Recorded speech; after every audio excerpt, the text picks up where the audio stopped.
প্রিয় আলিম শিক্ষার্থী 2025 যারা আজকে কোচিংয়ে মোনাসাখার এক্সাম দিয়েছিলেন তারা বারবার এই প্রশ্নটাকে বারবার ভুল করতেছেন। আপনাদের রিকোয়েস্টে এই সমাধানটা করে দিচ্ছি। আগামী সপ্তাহে যখন আমরা আবার পরীক্ষা নিব তখন যেন এই ভুলটা কারণ না হয়। এখানে বলা হচ্ছে যে আগে প্রশ্নটা বুঝতে হবে, দাদা 4 অবস্থায় তার মৃত নাতি থেকে ওয়ারিশত্ব কিভাবে লাভ করবেন।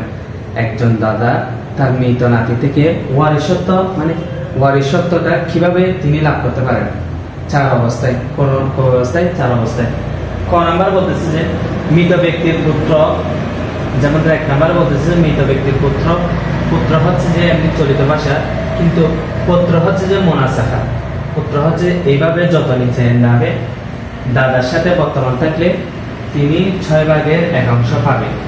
কথা হচ্ছে যে মৃত ব্যক্তির পুত্র এইভাবে দাদার সাথে যখন থাকবে তখন দাদা হচ্ছে যে 6 ভাগের 1 অংশ পাবে, বাকি 5 অংশ হচ্ছে তার নাতিয়া পাবে, বাকি 5 অংশ হচ্ছে তার নাতি পাবে। দ্বিতীয় নাম্বার হচ্ছে যে মৃত ব্যক্তির কন্যা বা পত্রী বলতে মেয়ে। এখানে মৃত ব্যক্তির কন্যা বা পত্রী থাকলে 6 ভাগের 1 অংশ পাবে। একই যদি এখানে আবার কথা আছে আসবা হিসাবে অবশিষ্ট সম্পদ পাবে। কি রকম অবশিষ্ট সম্পদ পাবে আমি বলি।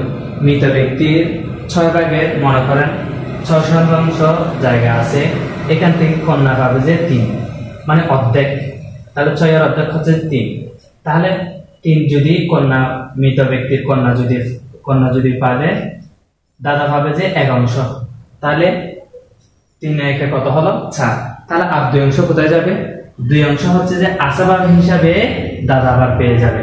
আসাবাবা হিসাবে মানে এগুলো থেকে যাবে, এগুলো কোনো ওয়ারিশ থাকবে না, এগুলো আসাবাবা হিসাবে মোনাসাখার ভাষায় আসাবাবা হিসাবে সেটা থাকবে, সেটা হচ্ছে দাদাই আবার নিয়ে নেবে। তাহলে কন্যা পাবে 3 অংশ, দাদা পাবে 3 অংশ, কিন্তু দাদা 3 অংশ কোনোভাবে পাওয়ার যোগ্য নয়।